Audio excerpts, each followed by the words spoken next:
I'm meeting today with Eddie Frank of Edward Frank Real Estate, and we're going to talk today about some of the problems you'll encounter when a divorce arises and you've got to deal with the house. Most of the time that means you're going to be the one selling the house, but occasionally it might mean that you've also got to unload one house and get yourself into another. And so Eddie was kind enough to tell me about a lot of the things that he's encountered over the course of his career that you will be forewarned about and hopefully can avoid some of the problems that occur. And I know that there's going to be a few you're not going to like to hear, but you've got to come to grips with the fact that just as I often will tell you things that you don't like to hear but are nevertheless true and you've got to deal with them, there's a few issues that you've got to deal with too. So before we go any farther with that, would you give people your contact information so that those that would like to get in touch or need your help know how to find you? Sure. You can go to my website at edwardfrankrealestate.com, or you can call me at my cell phone at 801-558-5317, and my email is edwardb@gmail.com. Call anytime. Thanks. Okay, so let's talk about, before we went on camera, we talked about a couple of things we wanted to cover. Right. And let's talk a little bit about what are the problems that you encounter with people who are going through a divorce and confronted with a sale. We won't even talk about motivated sellers at this point. Let's just talk about what are some of the unique things you deal with. Well, sometimes one person's a little more motivated than the other, and some of the other things is the condition of the house. We want it to be in top shape before putting it on the market, and I like to go through and give people some pointers and that sort of thing, just to make sure you'll get top dollar for it. We also talked about there are many times when I think you maybe weren't even aware of this, where I said sometimes what happens is there's an agreement that one of us will leave and the other one will stay in the house until it sells. And the understanding is, well, that's good. At least we have somebody there so that thieves can't break in and vandalize or steal. But what they don't realize is, oh, wait a second, you mean I get to live here until it sells, at which point I've got to go? And so what happens is oftentimes those people will say, well, I understand you think I'm here just to kind of hold down the fort until we sell it, when in reality, it's like, I'm going to live here as long as I possibly can. And he laughs, he was kind of surprised. And then I told him it gets even worse. Sometimes what happens is there's an agreement that, well, like for example, let's assume that one spouse makes a lot more money than the other or something like that. And so the person who makes the money says, well, you can live in the house because it's easier for me to move out and find a new spot. And I'll pay the mortgage because clearly we have to keep the mortgage payment made or we're going to damage our credit or at least one of our credits, right? And then that person goes, so wait a minute, I'm essentially getting to live there for free. I get to live here for free. And when we sell the house, maybe we'll sell it and get some equity out of it. Maybe we'll break even. But even then, I don't want to go anywhere. I like it here. I like my neighbors. I like the location. My children's friends in school are here. Whatever the reason. So what happens in those situations? What happens? Well, they still are ordered to get out. Usually, is what it is. Like. Yeah, but in the meantime, it takes it takes a while for people to wake up to this because they think, oh, I wonder why didn't a couple of buyers come? Yeah, they just didn't express any interest. Well, what you'll find out is that it's like the buyers came, but there was dog poop in the yard, and there was nobody there, or I wouldn't let them in the garage, and of course, like, what are you doing? They won't let them in the master bedroom or something. Cooking up meth in there or something like that, whatever it might be. And so what happens is that what these people are doing is they're saying, I get to live here for free until it sells, so I have no desire to see it sell. So that's one of the things we talked about. Right. What are some of the other problems, like with? You've mentioned people kind of keeping it clean. Tell us a little bit about what difference that can make. Because some people might go, look, I've got problems enough. Right. The last thing I need to do is clean my house, weed my garden, or paint. Or tell us a little bit about that. Yeah, well, it's the cheapest thing I can tell people to make the house sell for more in less time is just clean the house. Clean the windows, wipe down the countertops, make it less cluttered. I mean, you're going to be moving anyway. Put most of it in boxes, is what I say.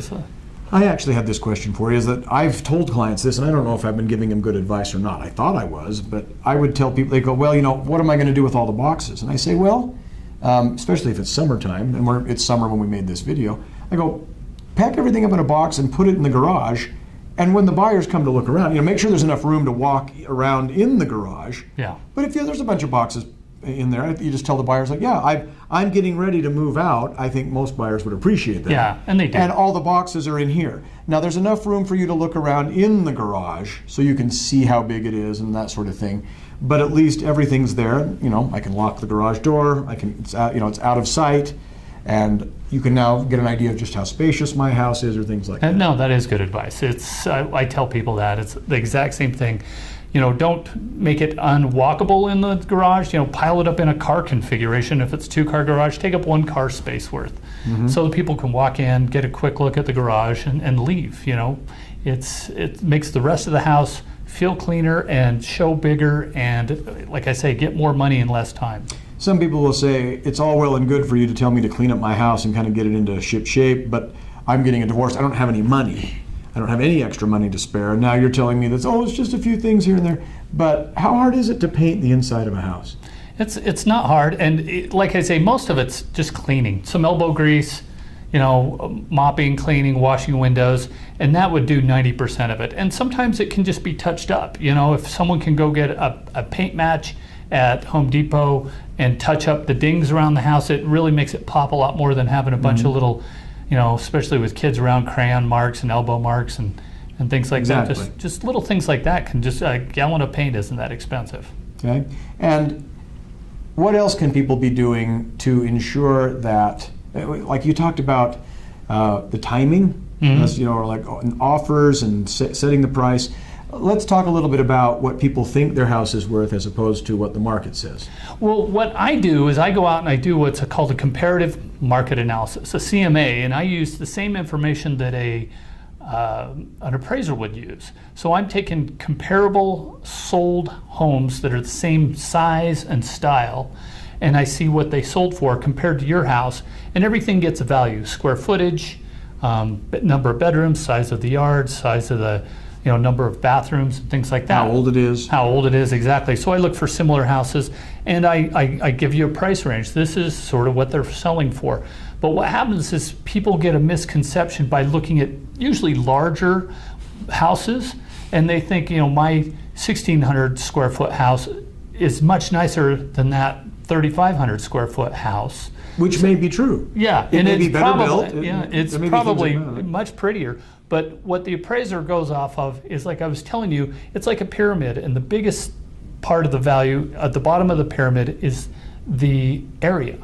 And then the next one up is the size of the house. And at the very top is the amenities, like if you have a hot tub or a jetted tub or something like that, it's the least. So what's the most important?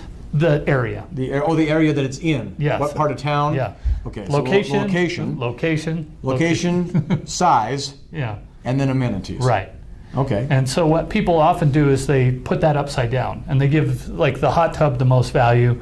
They forget about square footage, that their house is half as big as the 4 doors down, and they look at how nice their house is. And what people also is like, you may love your hot tub, but for somebody like myself, I couldn't care less. Yeah. So if I look at this, it's like, gee, it's a great house. I'm like, well, I'm going to sell it with this. It's like, and you can have the hot tub. I'd go, no. In fact, take the hot tub and knock off $2,000 or whatever, whatever it is, because I don't want it. Right. And they're like, oh, well, there's a big hole in the deck. And like, that's fine. I'll plant a tree or I'll put a new deck on there or something like that. But then people can get angry, right? Yeah. I was like, oh, and I have all new appliances, or it's ADA compliant or something like that. It's like, yeah, actually, I think it is ADA compliant, but I'm not disabled. I think it's ugly. I'm going to rip all the crap out of there. It's like, so I'm not going to pay extra for it. Right. Like, but I spent all this money. Like, yeah. Doesn't matter to me. Exactly. And that's what a good thing about having an agent is I take the emotion out of when you get an offer that seems offensive. I can tell you if it's reasonable or not. Check again on values, because they do change. Sometimes they're going up or going down. And one thing that was interesting to me is that if you're in a neighborhood where all the houses are more or less the same size, and there's trees on one side of the street and trees lining the other side of the street, but then you do something special and you put in a pool, and that cost you $20,000 to put the pool in, does that mean that your house is now worth an extra $20,000 over all the other houses that don't have pools? No. But why not? I mean, nobody else has a pool. It's an amenity, especially in Salt Lake, that can or can't, some people will love a pool, but other people will have little kids and hate it, So if it's in Phoenix, it may be worth more. Yeah. But in Salt Lake, it's a 50-50 shot. It could go either way. And I was taught in law school something that just kind of blew my mind, but at the time, but then makes more sense, is that, look, like you say, it's the area, where it's the location. That's one of the things that people are looking for. Especially in the Salt Lake Valley, most people prefer the east side to the west side. Right. So now I found some places, a neighborhood in the east side, and it's near a good school, and it's in a good neighborhood. And then I see House A and House B. Well, House A is a little high, and then House B is a little low, but it has a pool. They're going to be worth the same. They're going to be worth the same amount of money because nobody wants a pool, therefore nobody values the pool. Right. And even though you put a bunch of money into it, it's like, but that's not valuable to me. Like you said, I don't desire this pool. Right. I'm not buying your pool. I'm buying everything but the pool. In fact, I might actually want to cover it up with dirt or something like that. So one thing that I think is interesting is you talked about, well, if I'm getting ready to sell my house in a divorce situation, should I put in a new kitchen to help make sure it sells fast? No, not unless it's missing a kitchen. Yeah, yeah. Because you should make sure that it's like you're not doing things where you're sinking $8,000 into a remodel that's only going to increase the price by $8,000 or less. Yeah. You might actually end up spending more money than you're going to get out of it. That's usually what happens. I mean, other than just basic cosmetics, unless the place is really rough, sometimes I would justify carpet and paint, but usually it's just cleaning the carpets and washing the walls. Assuming you're not just a slob. Yeah. Just a pigsty kind of lifestyle, which I guess you've seen those too. Yeah, there's been a few I've had over the years that, I mean, most have been clean, but you do run into the one that could make the Hoarders episode. So okay, I don't have a lot of money. I'm getting a divorce. We understand all that. Yes. But so what is it that a real estate agent does? And what I liked about speaking with Eddie is that he wasn't trying to sell me all the time on using the services of a real estate agent. And that's one of the reasons why I bring anybody onto this program, is that people that will just tell you what's really going on. Now, you don't know Eddie from Adam, but I found what he had to say to be something that I could verify myself, and you can too. So let me ask you this. Why would I want to use a real estate agent? Why shouldn't I just put a for sale by owner sign up? Now, folks, I know some of you watching this have already dealt with this question. Some of you have probably got this question in mind. What is it a real estate agent can do that I couldn't do for myself? Well, number one, we are experts in the real estate purchase contract. So we help look out for your best interests. Like I was telling Eric, you don't have to have a lawyer to go to court, but it's a really good idea to have one. It's just smarter and more prudent. The Realtors Association did a study once, and they found that people selling their house on their own actually made 10% less than people with real estate agents. So there's this sort of false hope that you'll make more without having to pay the sales commission. Which is approximately 6%. Yeah, it's approximately 6%. It's what happens is I have 6%, I give 3% to another agent to bring a buyer to you, and I represent you. And we, talk about rates and things like that, but we also can give you pointers on how to fix up the house, get it ready. We can, like I say, represent you and make sure that your best interests are taken care of. That's my primary concern. And but one thing I think of is that you find people, you beat the bushes, whereas a sign in my yard will get only as much notice as anyone driving past that sign who happens to be in the market for a house and who happens to notice the sign. Right. I have my own book of business that I can go to. I go to other agents. I have tours. I have the MLS, which is several thousand other real estate agents around the area that all have their own buyers to bring to you. So the more people you can have interested in your house, the more you'll get for it. You said something about the real estate contract, or the real estate purchase contract, or the Rep-C is what people will call it sometimes. And you know that inside and out because you're preparing and reviewing and getting them signed all the time. There's all sorts of things that can go wrong with that. Yes. Inspections and disclosures and for example, am I correct? Like you're not allowed to leave certain things behind in a house or something like that? Or? Yeah. In fact, I just had a client last month that you're supposed to leave the house basically broom clean. You know, you don't have to completely It doesn't have to squeeze be it. sterilized. Yeah, but it has to be basically clean and Somebody, I can move in without having to clean this house. right, Right? massively clean it. And Yeah. I mean, you leave behind what you're supposed to leave behind, like the refrigerator, say if that was negotiated in, Or the stove, yeah, washer, dishwasher. yeah, things like that. Okay. If the general rule is if it's bolted in, it stays, and then the appliances sometimes still. But what stay as about well. if I've got a bunch of National Geographics going back to 1934, and I just don't want to take them? Can I just leave those behind and let that No. be somebody else's problem? No, in fact, I had on this deal I was telling you about, the investor was buying it. He said he wanted it cleaned, and he not only was it in the main part of the contract, he wrote it 2 additional times to be broom clean, and the person didn't do it, and he wants to go back after them for $1,000 worth of dumpster fees and cleaning. So, you know, it just But let's be honest. Is it? I mean, they're going to get away with that, aren't they? I don't know. Because he's not going to spend. He's not going to spend at least $1,000 to go after these guys to either give him $1,000 or to go back in there and clean. I don't know. But see, here's the point. Knowing that, what if you didn't realize that, or what if you went through the real estate purchase contract and didn't understand something? That's again, when you're on your own, you're literally on your own. You could come to a guy like me and ask me to read it, or ask a real estate lawyer to read it, but now you're spending money on that too. Yeah, either way, lawyers are a good resource if you can afford it, and agents are, as well. And I have the marketing on my side, and I just like helping people. I was telling you, that's really my passion. Is I like helping people, and sometimes people get suspicious. You just want to make money, and I was like, What if I don't believe that you like helping people and that you just like making money? Is it still worthwhile for me to utilize the services of a real estate agent? Yes. Why is that?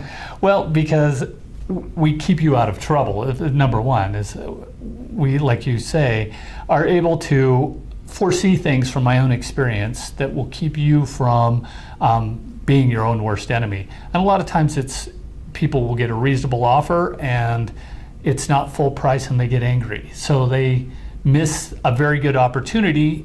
Say the offer, we were talking about this example, say your house is listed at $300 and someone offers you $290, and that's a reasonable offer in that market. But your heels are dug in at $300. And what happens eventually is usually the first offer is the best offer. Okay. And the person ends up selling it in the long run at $280. Yeah. Because it sits there too long. People get tired of trying to sell it. You have to drop the price. And one of the things that I found interesting about what you said is that even if you don't think that I enjoy my work and that I want to help you get your house sold, is like, this is how I make my living, and it's in my best interest to help you get the best price possible because I get the highest commission possible. Right. I work on commission, so I do want to make sure you make the most amount. Your best interest is my best interest. And generally, I mean, there are ways for unscrupulous real estate agents to take advantage of people, but once again, you're willing to answer their questions? Yeah. Talk to them about that? Yeah. Help them understand what's going on? And like I say, it's like I make a little bit of money off of my actual clients, but I do much of my services off referrals, and I always ask people, will you give me a referral if I don't do a good job for you? And they're 100% of the time say no. So that's what I'm working for, is to not only help my client, but to help their family and friends and coworkers and stuff. And again, like that. it's not altruism, but it's the best way for you to have a thriving real estate business. Right.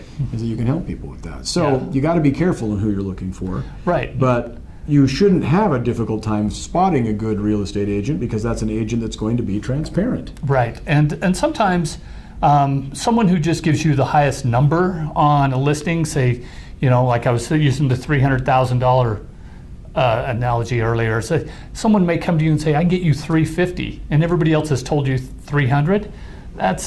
There's pie in the sky, and they're just usually trying to get people to sign the contract. Because then they're going to go, oh, well, gee, I don't know why, but for some reason It hasn't sold. It hasn't sold at $350, but the good news is I found somebody at $300 or $290. Right. You're like, wait a minute. Yeah. I had somebody that was already willing to do that. Right. And then, Yeah, so sometimes, well, it happens frequently. They tell people what they want to hear rather than what's reality. And that sort of aggravates the rest of us who are trying to be, honest and upright and give you a fair square. And we don't mind starting a little high, you know what I mean? It's just like, but I will warn people in advance, this is a little high, and if we don't get it sold, let's adjust the price. And a CMA is only, the comparative market analysis, is only as good as the information that you give the real estate agent and the information the agent uses. So if you don't mention a crack in the foundation, yes, you're going to get numbers that look great, but they're fiction. Right. They're not going to work, because when the crack in your basement comes up, it's like, oh, well, I was comparing sound basements to other buildings with sound basements, or if I was comparing it to a building with a crack, we took that into account with the price. Right. So you want to make sure you've got a real estate agent that you've been honest with, so that he or she has the right information, as well as making sure your real estate agent is looking at the same square footage in the same area, not 30 miles away, although in some areas it might be okay. If you're in farm country, that might be just fine. Yeah. But if you're in an urban or a pretty dense area, they're like, that's got to be within what? How many miles? Oh, I'd say one. Yeah. One or just- two, so and depending on the type of house. Sometimes there's unique houses. I deal with this when I'm dealing with real estate valuation in a divorce, where they're saying, oh, well, I did a comparative market analysis, and I believe the house is worth $200,000 more. It's like, you compared it to a house in a different city. Yeah, you can't go to Park City if you're looking at a Salt Lake house. Yeah, it's like, well, it's a basic ranch style. It's like, yes, but it's in a different city where the values are much higher. It's 20 years newer. This one has this one's built on a slab. This one's built on a foundation. Yeah. Little things like that, where you can get these weird things, and so they can lead you down the primrose path with this. My house is worth way more than I ever thought. Well, you can fabricate that information, but that doesn't make it accurate. Right. And you mentioned something that I'd like to bring up too, is disclose, not only to me, but in disclosures, because it's sort of your get out of jail free card. Is, say if there was a cracked foundation, tell the buyers about it. And there's a forum that we use on that. And I always tell people, over disclose, because it's better now than if they find out after it's closed. You can get in big trouble. You could be tied up in litigation for years. Yeah. And then lose, and then unwind the contract, damages, attorney's fees, and things like that. Now that's easier said than done. Yeah. I have been dishonest in the past when I was selling a used car, and I remember that, and it's a situation, and I've talked about this before, where somebody hit me. And so I used that to justify this, like, well, I'm not responsible for the accident. Car got fixed, everything was working. So when people would ask me, has the car been in an accident? I told them no.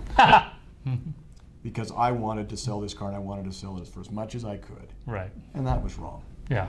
I understand sellers. I understand what you're thinking. It's like, oh, hey, well, fire damage, but we've repaired and we've painted, and you can't see the fire damage anymore. No. And it may be as good as new. Yeah.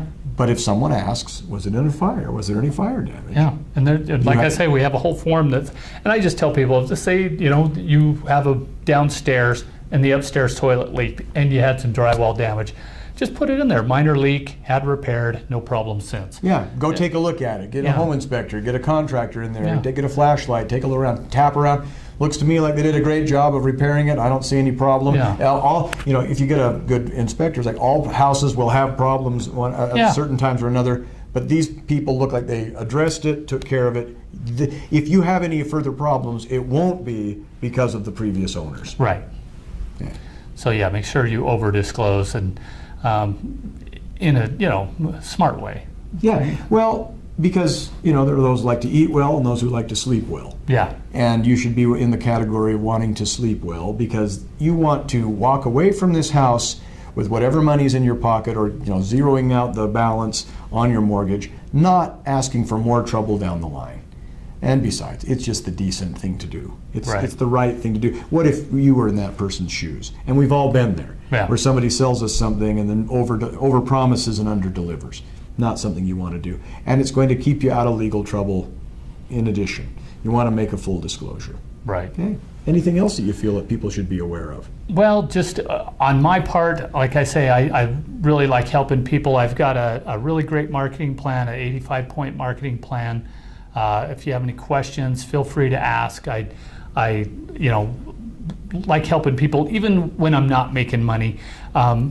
Because it always ends up paying off in the future, It does, even though that's sometimes hard to believe. And you mentioned that when you're doing buyer's agent, Sometimes you'll be willing to just take people around to a few things without ever even having a contract signed, Right. just to get people to see what you're like, Right. see if they're comfortable with you, if you're tuned in to what they're looking for. Right. I'd like going out with the buyers once, just as I say, for free, even though as a buyer it costs you nothing to use an agent. That's paid for by the seller, but it's good to feel that we can get along, because doing business with someone you don't get along with is no fun at all. And knowing that I don't have a contract that's Right. binding me or some weird Yeah. connection to you, but at least it gives me a chance to get to know you. I was impressed by that. Yeah, as well. go out looking at houses one day, see if we click. If we do, and we want to continue, the next time we go out, we may talk about a buyer's contract, and that's just to protect both of us, to make sure that I represent you above everyone else, including myself, because it's a fiduciary duty.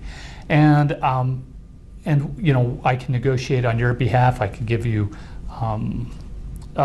emails that are sending out new listings daily and things like that. Help people get pre-qualified. Now, this is all information that would apply to the selection of any real estate agent. Yes. And so these are good things that. So for some reason you're wondering, this isn't an infomercial for Eddie Frank, but this is to tell you about things you should be looking for, things you should be aware of, and things that a variety of real estate agents may do. And that if you find that to be a good combination, at least you know one person, Right. in the form of Eddie Frank, that can do that. So Yeah. thanks very much. Oh, thank and you. And before we go, just would you give them your contact information one more time? Sure. My cell phone is 801-558-5317. My website is edwardfrankrealestate.com, and my email is edwardb@frank@gmail.com. Thanks again. Thank you.